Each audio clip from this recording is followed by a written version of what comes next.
Hi, it's great to see you here today. My name is Lindahl Lucas, and you are watching the Retirement Reality Check. Now, today we're talking about savings and why savings for your retirement is so important. Now, it's kind of like I shouldn't even really have to say why it's important because truly I think most everybody knows that saving is important for your retirement because it's obvious the more money you have for your retirement, the more you can enjoy your retirement. You know, some of the stats with retirement in regards to people enjoying those golden years of their lives, it's coming down to being able to enjoy it without having to work or people actually having to work through their retirement. According to AARP, about 40% of all retirees will still be working until the day that they die. Some other staggering statistics about retirement is that 25% of all retirees are living below the poverty level. Now, right now, what's going on in the United States is that 10,000 baby boomers a day are turning 65, and this is going to be happening until the year 2025. So the importance of actually saving for your retirement so that you can enjoy it becomes paramount. It becomes a very, very important process and an important solution for you. So the scary thing of it is that most Americans don't save enough.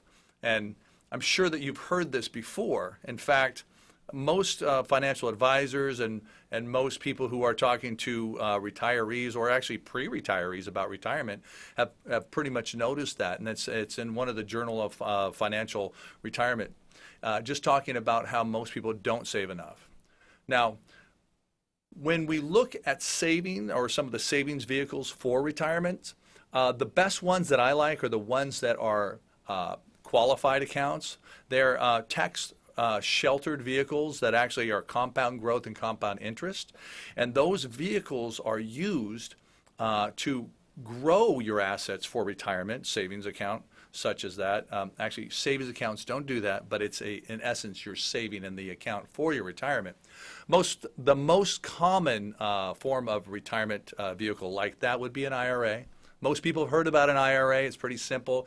You can get one from your CPA, from your financial advisor. You can get them from quite a few different places, even at a bank.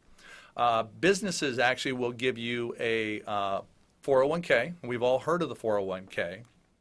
In fact, since the invention or the creation of the 401k in the 1970s, the 401k was originally only supposed to be set up as an additional part of your retirement, as of a retirement solution, because most people had a pension. But today, most companies don't offer pensions because pensions themselves have become way too costly. In fact, most large businesses, or even just most businesses in the United States, have actually sent labor, they've sent work, and even production, manufacturing overseas.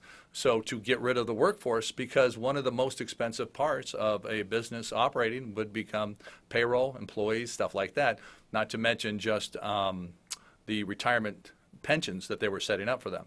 So a couple different choices for that they have out there as qualified accounts and are the IRA, like I said, the 401k. You can also look at thrift savings plans. Some companies have deferred compensation plans, and they're all set up to help the employee save money for the retirement. Now, these are great investment vehicles because your money usually goes in qualified, which means it was never taxed. Okay, and then that money, all the interest that is growing in that account gets compounded as it goes forward. So you earned 10% interest this year, it gets put into the account. Next year you're earning it on the principal and the interest and whatever the employer is putting into that account. And that will go on until you retire. And today's retirement age for most people is actually increasing. In fact, I was watching something the other day, I read something the other day talking about Social Security and how Social Security might even go up to age 75. Just because the Social Security system is broken. And this is not from me directly. I hear it everywhere. In fact, it's one of the main talking points in our elections every 4 years when we have an election. Because the amount of money that's going out of our federal government with Social Security is more and more each year. 10,000 baby boomers a day are turning 65. This is also going to be happening. This is the fastest growing segment in population of the country. So it's important to really sit down and do a little pre-planning for your retirement. I always tell my clients, if you fail to plan, you plan to fail. And really what you need to do, and what most people, what I suggest and always suggest, sit down with somebody who's qualified. Sit down with somebody who can just take a look at your situation and help you understand what's going to be the best way for you to have a successful retirement.